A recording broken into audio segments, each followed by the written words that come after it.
15 ఏళ్ల వైభవ్ సూర్యవంశీ చరిత్ర సృష్టించాడు. అభిషేక్ శర్మ మెరుపులు మెరిపించాడు. అయినా చివరికి భారత్ కు 4 వికెట్ల తేడాతో చేదు ఓటమి ఎదురైంది. ఇండియా వర్సెస్ ఇంగ్లాండ్ రెండో టీ20లో జరిగిన హైలైట్స్ ఇప్పుడు చూద్దాం. Hi, welcome to my channel. Toss గెలిచిన భారత కెప్టెన్ శ్రేయస్ అయ్యర్ ముందుగా బ్యాటింగ్ ఎంచుకున్నాడు. ఓపెనర్లుగా అభిషేక్ శర్మ, వైభవ్ సూర్యవంశీ బరిలోకి దిగారు. అంతర్జాతీయ అరంగేట్రం చేసిన వైభవ్ సూర్యవంశీ కేవలం 10 బంతుల్లో 14 పరుగులు చేసి 2 భారీ సిక్సర్లు బాదాడు. అయితే విల్జాక్స్ బౌలింగ్ లో జోస్ బట్లర్ కు స్టంపింగ్ గా వెనుదిరిగాడు.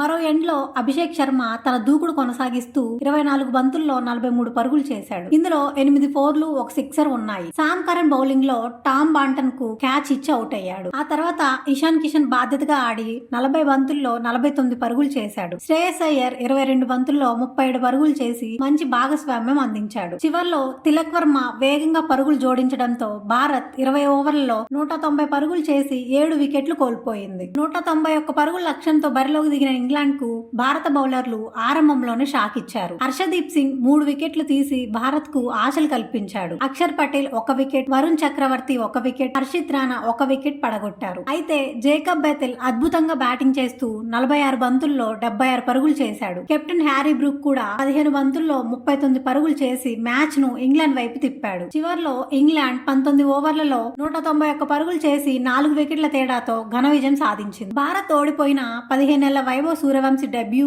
అభిషేక్ శర్మ దూకుడు, హర్షదీప్ సింగ్ బౌలింగ్ అభిమానులకు మంచి ఆశలు ఇచ్చాయి. మరి ఈ మ్యాచ్ లో ప్లేయర్ ఆఫ్ ద మ్యాచ్ ఎవరని మీరు అనుకుంటున్నారు? కామెంట్స్ లో తెలియజేయండి. వీడియో నచ్చితే లైక్ చేయండి, షేర్ చేయండి. మన క్రికెట్ తెలుగు ఛానల్ ని సబ్స్క్రైబ్ చేయడం మర్చిపోవద్దు.